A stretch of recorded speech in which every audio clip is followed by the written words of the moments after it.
hacia un sistema de más control de poder. Verdaderamente la cosa se encuentra muy mal administrada, por lo tanto han equivocado un país que tiene su sentido en el subcontinente, porque si bien es cierto, a diferencia de Nicaragua.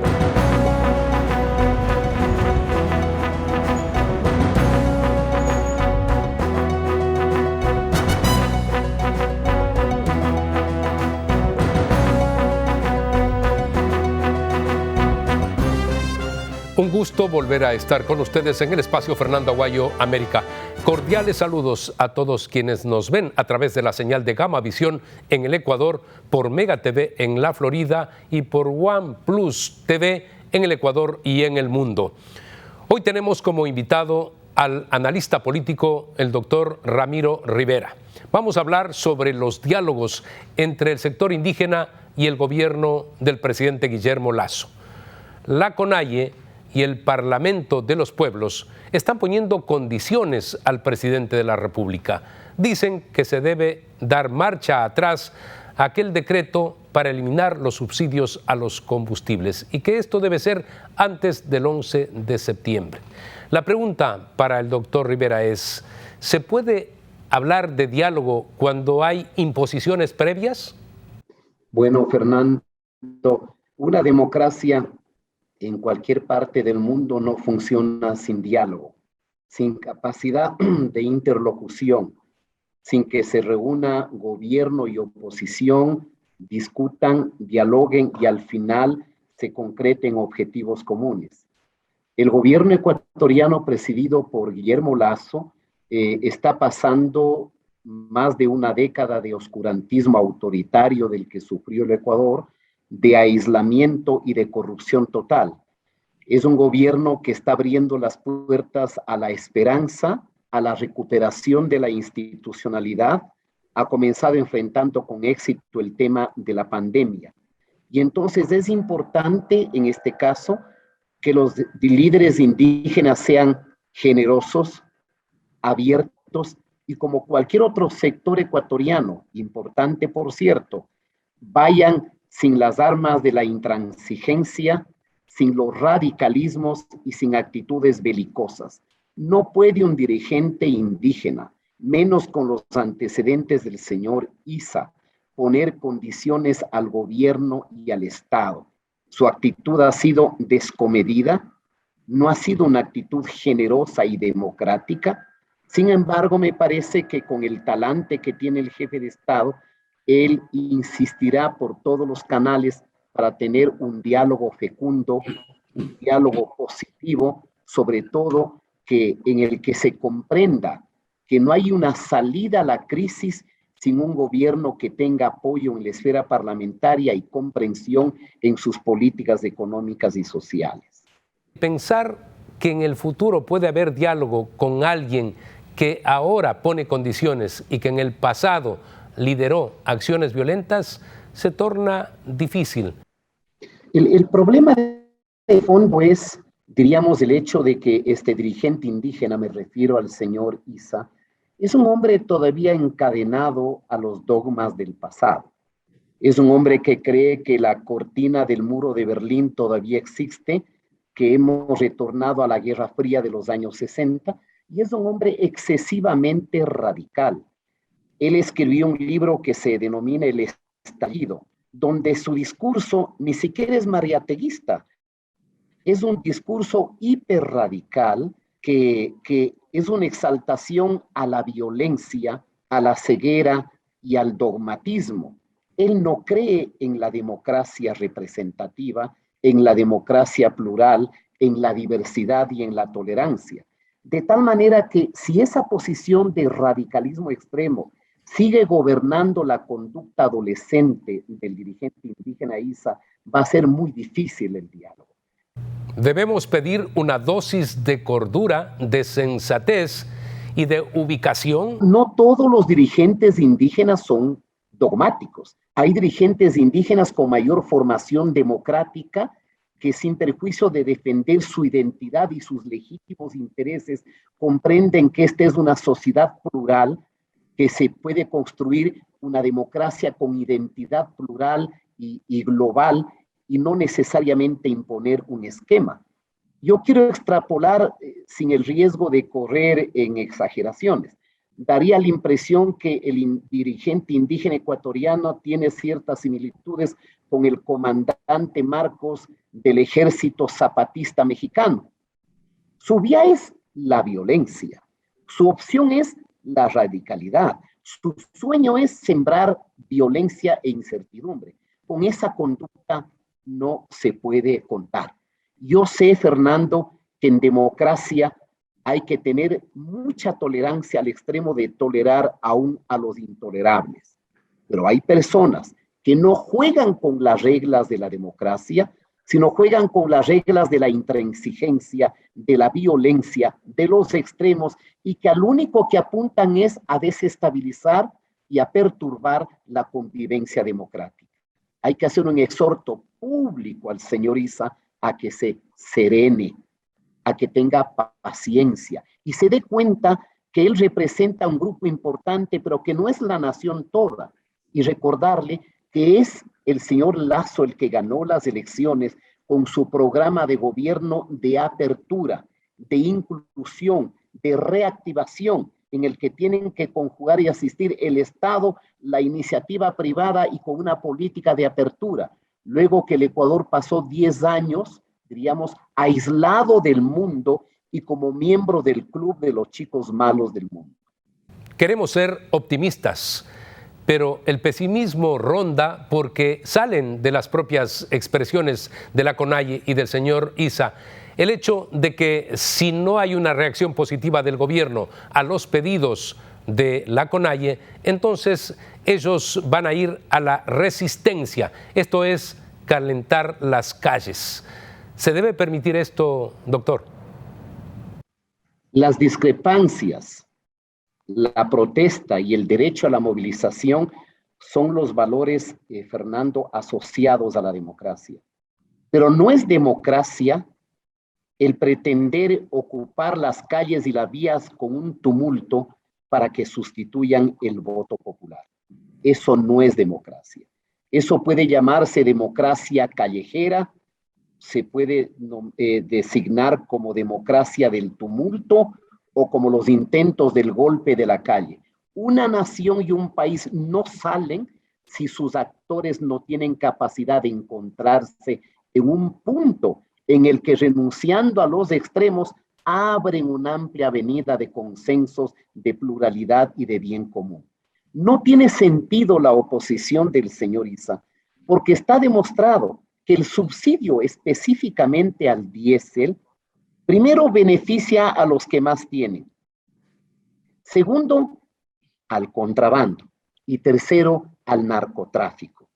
No quiero pensar que detrás de esta posición intransigente del señor Issa haya canales de conectividad con quienes se benefician de este subsidio.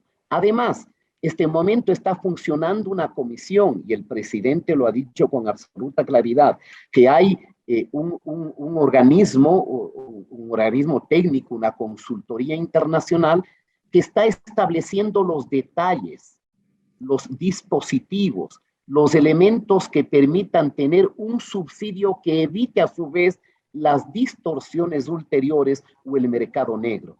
Y en eso ha habido un diálogo fructífero de lo que hemos visto los ecuatorianos, del mismo presidente, del ministro de Gobierno, del ministro de Transporte, con los distintos gremios del transporte público y pesado.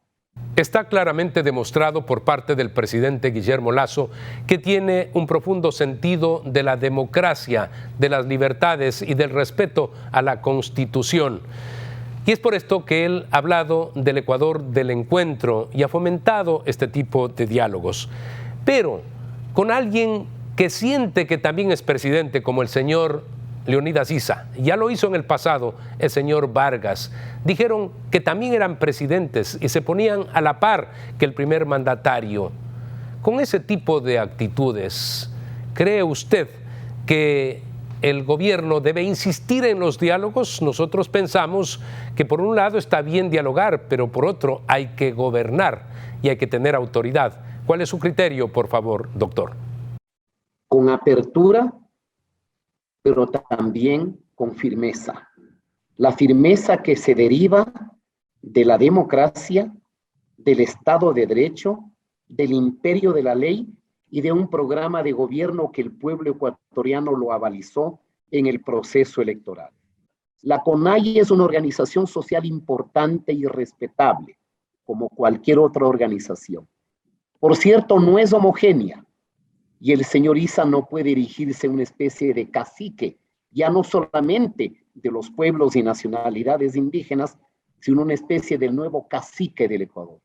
Eso no lo admite la democracia. Ya al señor Vargas se le ocurrió esta enloquecida idea de que era el segundo presidente del Ecuador.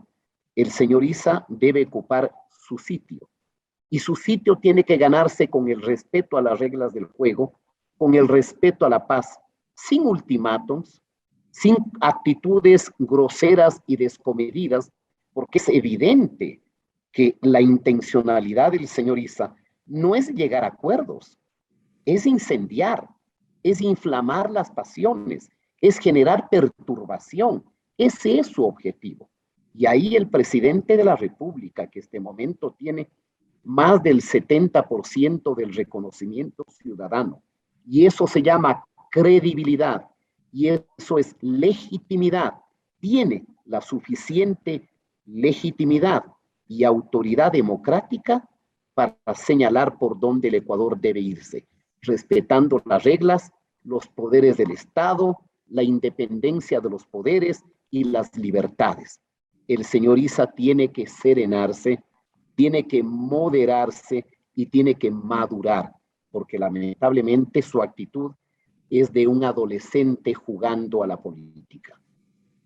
Ojalá que la participación sensata de otros dirigentes lleve a que en este Ecuador del encuentro podamos todos trabajar por la prosperidad del país y de nuestra gente. Gracias, doctor, por haber estado con nosotros en Fernando Aguayo América. A usted, muchas gracias. Vamos a hacer un corte comercial. Al retornar, vamos a tener como invitado al especialista en Derecho Internacional, el doctor Carlos Estarellas. Vamos a analizar la situación de Afganistán, un país que se encuentra envuelto en el caos en la actualidad.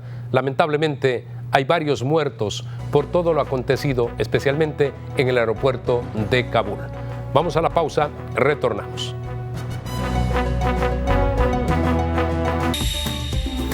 Inicio de espacio publicitario. Vive intensamente, cada misión en cada rincón. Guayaquil es la puerta de entrada a Ecuador y a las Islas Galápagos. Una ciudad que brilla, llena de arte, música y entretenimiento. Aquí la aventura se expresa en todas sus formas, desde paseos por el río y sus malecones hasta conciertos al aire libre y vista panorámica de la ciudad desde La Perla. Y en la noche la diversión no se detiene, con diversas actividades para todos. Porque en Guayaquil una experiencia vale más que 1000 imágenes. En UTEC creemos que el futuro está en manos de nuestros estudiantes. Y agregar valor a sus vidas está en las nuestras. Con una educación práctica y moderna. Creando experiencias únicas, formando líderes y sobre todo, que disfruten el camino. Los invito a la UTEC, porque el éxito es el resultado de hacer lo que te apasiona. Despierta tu pasión y descubre tu mejor versión. UTEC, poder lograrlo.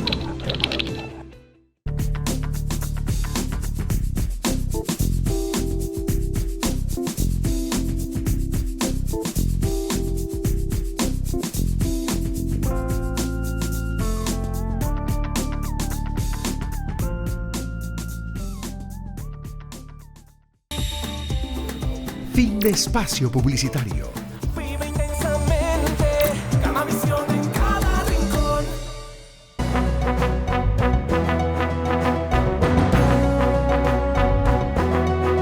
Luego del diálogo con el doctor Ramiro Rivera, analista político, sobre la actitud del señor Leonidas Issa, pasamos a otros temas y tengo como invitado al doctor Carlos Estarellas. Claramente hay uno que preocupa al mundo, la presencia de los talibanes en Afganistán. El grupo de los 7 que integra Gran Bretaña, Italia, España, Alemania, Japón, Francia, le están pidiendo que haya seguridad para quienes quieren salir de Afganistán, porque saben que corren peligro, especialmente todos aquellos que ayudaron a los militares norteamericanos durante estos 20 años que permanecieron en ese territorio. Doctor, ¿cuánta fuerza pueden tener frente a los talibanes este grupo de los 7 que son los más ricos del mundo? Sí, muchas gracias por la entrevista. Bueno, la influencia internacional, el momento en que se une, es importante, pero yo veo en Afganistán graves problemas. En primer lugar, porque no analizan bien que el mundo musulmán no es compacto. A veces los países europeos y también Estados Unidos enfocan a un mundo compacto musulmán cuando usted conoce que a raíz de la muerte de Mahoma, que viene la batalla del camello, se dividen en una serie de digamos, sectas. Entonces, eso no lo han logrado comprender y esos errores han generado todo lo que está sucediendo actualmente. La aspiración es que se pueda presionar efectivamente para que en Afganistán no se violen los derechos humanos y principalmente los derechos humanos de las mujeres y de los niños que están en eminente peligro. Las Naciones Unidas ya han señalado que no pueden ser atacadas las mujeres por estudiar o por trabajar, y lo propio a las niñas. Ojalá que eso lo puedan respetar, cosa que no lo hicieron cuando llegaron al poder en el año 1996 y degeneraron en todo el horror que vivieron, especialmente las mujeres en Afganistán, cuando llegaron los talibanes. Claro, yo creo que las Naciones Unidas, organismo a quien yo admiro, digamos, desde la creación, debe de ser reformada, porque no se debe quedar en la simple declaración de decir esto no puede ocurrir. Tienen que actuar. Lamentablemente, a veces los intereses de ciertos estados que están coqueteando de una u otra forma con el gobierno talibán no deja que las Naciones Unidas, en este caso el Consejo de Seguridad, que es el organismo que la administra, actúe efectivamente. Entonces yo también aspiro a que las Naciones Unidas deje ese letargo donde está y comience a actuar. Porque además, licenciado, el problema es muy grave. No solo que este grupo integracionista, fanático, que quiere volver al mundo a la Edad Media, lo cual es imposible, va a generar problemas dentro de Afganistán, sino que la región es complicada. Está Irán, está Irak, con gobiernos religiosos distintos, y dentro de la región también está el problema Israel-Palestino. Entonces yo veo que esto se puede ir de las manos y no solo salir de la región, sino en un mundo globalizado afectar a todos. Esa es mi preocupación. Usted dice, hay quienes coquetean. Definitivamente, China está coqueteando con Afganistán y con los talibanes, y lo propio Rusia. Así es. Y se dice que en la actualidad lo más grave que le ha ocurrido a los Estados Unidos es que al salir de Afganistán han dejado el armamento ultramoderno. Cuando ellos venden armas, venden de segunda generación. Las de primera solamente usan los Estados Unidos. Pero en este caso dejaron las armas, incluidos helicópteros, y se dice que China, pues que copia todo, fácilmente podría patentar lo que es la tecnología norteamericana. Esos son también los peligros. Sí, totalmente. Ahora, usted me recuerda que Estados Unidos siempre se debate, y esto lo dice Henry Kissinger, ex secretario de Estado, en solo dedicarse a los Estados Unidos, olvidándose que es líder después de la Segunda Guerra Mundial. Entonces a veces juega a solo voy a dedicarme a los Estados Unidos, olvidando ese liderazgo. Y yo creo que eso ha ocurrido. Y si bien tenían derecho a retirarse por la cantidad de muertos de ciudadanos, digamos, soldados norteamericanos, no podrían haberlo dejado de esa forma, de esa manera, en el cual se retiran sin ningún plan B.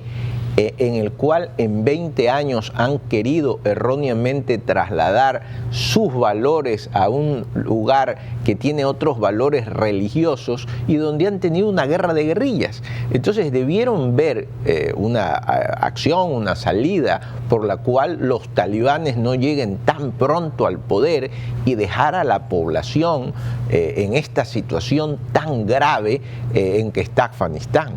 Habían pagado el sueldo de 300.000 militares, soldados afganos durante muchos años. Claro. Les habían entrenado y les habían entregado también todas las armas.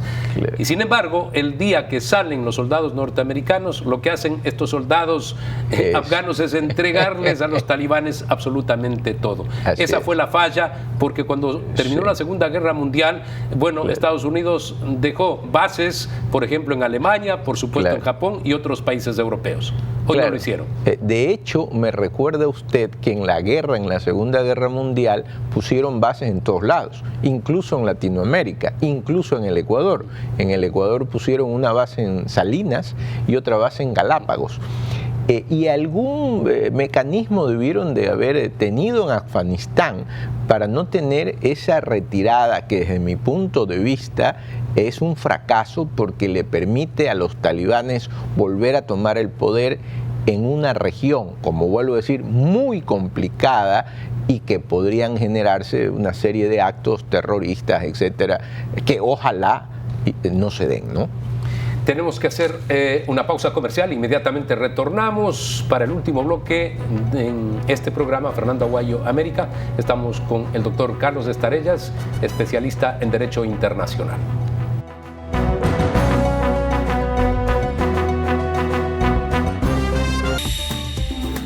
Inicio de espacio publicitario. Vive intensamente, Gamavisión en cada rincón. Guayaquil es la puerta de entrada a Ecuador y a las Islas Galápagos, una ciudad que brilla, llena de arte, música y entretenimiento. Aquí la aventura se expresa en todas sus formas, desde paseos por el río y sus malecones hasta conciertos al aire libre y vista panorámica de la ciudad desde La Perla. Y en la noche la diversión no se detiene, con diversas actividades para todos, porque en Guayaquil una experiencia vale más que 1000 imágenes. En UTEC creemos que el futuro está en manos de nuestros estudiantes y agregar valor a sus vidas está en las nuestras. Con una educación práctica y moderna, creando experiencias únicas, formando líderes y sobre todo que disfruten el camino. Los invito a la UTEC porque el éxito es el resultado de hacer lo que te apasiona. Despierta tu pasión y descubre tu mejor versión. UTEC, poder lograrlo.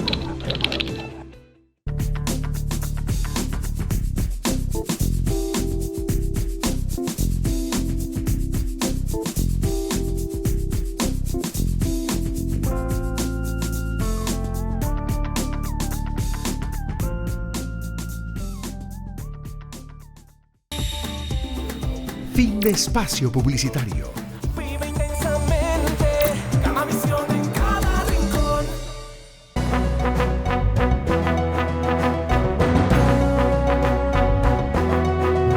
Brevemente quiero hacerle una consulta al doctor Carlos Estarellas sobre el tema internacional, para pedirle opiniones también sobre el desplazamiento del presidente Guillermo Lasso hacia México a la reunión con Manuel López Obrador. Se conoce por informaciones internacionales que estaría a un mes de lograr la tecnología para construir la bomba atómica Irán. Y esto, por supuesto, puede degenerar en un impacto a nivel mundial. Finalmente, saltándose todas las observaciones y acuerdos a nivel de las Naciones Unidas, se dice que ha logrado enriquecer uranio en el 25% Irán, y por lo tanto van a tener la bomba atómica en poquísimas semanas. ¿Cuál es su reflexión, doctor? Lo cual sería terrible y la paz estaría en grave riesgo, y eso es algo sumamente grave. Yo creo que las Naciones Unidas debe de actuar. Vuelvo a señalar en el sentido de que debe ser reformada y actuar inmediatamente. Igual la comunidad internacional, las potencias internacionales no solo es el hecho de que tengan estas bombas nucleares, es el hecho de que como tienen otro tipo de ver, otro tipo religioso, otro tipo de ideas, podrían utilizarla y eso es terrible para la humanidad. Entonces tiene la comunidad internacional que actuar y actuar rápido. Yo creo que la única manera debió haber sido prever. Se debe prever para poder vivir, alguna vez Confucio señalaba eso, pero al no haber podido lograr esta prevención, la comunidad internacional debería ya actuar a través de medios coactivos, que los hay dentro del derecho internacional, pero no esperar que se dé el hecho para de ahí recién tomar una acción. Abordo y vinculo estos temas, incluso con nuestro país, porque al final esta repercusión se va a dar a nivel global, a nivel mundial. Claro. Obviamente el primer afectado será Israel. Usted sabe que Irán lo que quiere es desaparecer a Israel. Definitivamente, y en un mundo globalizado todo puede ocurrir. Y si me pide un ejemplo, le diría en las torres, que era una cuestión de fanatismo, de ATA, que se fue con los aviones frente a las torres, murieron ecuatorianos, porque habían ecuatorianos que trabajaban ahí. Es decir, en un mundo donde hoy todo el mundo se puede viajar y hay una movilización muy grande y hay ecuatorianos por todo el mundo, ¿no sería que estos actos afecten también a ecuatorianos? Es decir, estamos interconectados y por lo tanto la comunidad internacional debe de actuar. Incluso en el tema petrolero, los ecuatorianos de una u otra forma también nos nutrimos de los recursos del petróleo y estos oscilan según estos actos también a nivel internacional. El presidente Guillermo Lasso hizo la visita al señor presidente de México para buscar un acuerdo de comercio que nos permita entrar a la Alianza del Pacífico. Esta fructífera alianza que ha tenido pues buenos resultados para Perú, México, Chile, Colombia, por supuesto. Yo siempre fui del criterio, y alguna vez lo comenté con usted, de estar en la Alianza del Pacífico. Era una situación del señor Correa que no quería, por motivos ideológicos, que el Ecuador forme la Alianza del Pacífico. Yo considero que el viaje del señor Lasso es positivo. Claro que un viaje presidencial, y usted ha ido a varios, se mide por los resultados. Pero obviamente la Cancillería trabaja ese viaje muchísimo tiempo antes. Creo que el canciller es un diplomático de primer orden y que habrá trabajado, digamos, esa agenda y que los resultados serán positivos. Y el ingreso del Ecuador a la Alianza del Pacífico es positivo. Claro está que no sabemos si se logró o no abordar la temática de quienes se encuentran en la Embajada de México en el Ecuador y quienes están asilados en México y que están comprometidos con la justicia ecuatoriana. Claro. Deberían pagar por sus culpas y cumplir las sentencias. Yo creo que dos puntos hubieran sido, digamos, importantes. Porque el asistir y el poder estar de presidente a presidente es algo muy valioso porque se pueden tratar una serie de aspectos. El uno es de la visa que nos puso México, que yo creo que el presidente lo habrá tratado. Y el otro es esa cantidad de políticos ecuatorianos que están asilados en México y en algunos casos creo que no están apegados a las convenciones de asilo.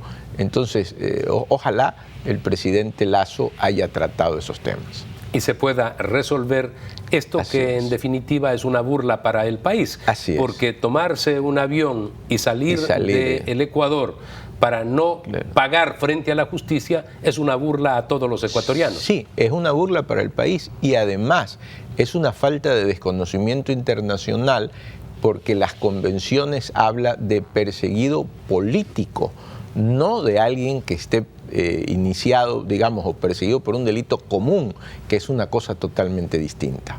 Claro, ellos hablan de la persecución judicial, la guerra judicial. Eso no existe. Así. Muchísimas gracias por haber estado con nosotros en Fernando Aguayo América. Amigos, ustedes tienen una cita la próxima semana a través de Gama Visión en el Ecuador, por Mega TV en la Florida y por One Plus en el Ecuador y en el mundo.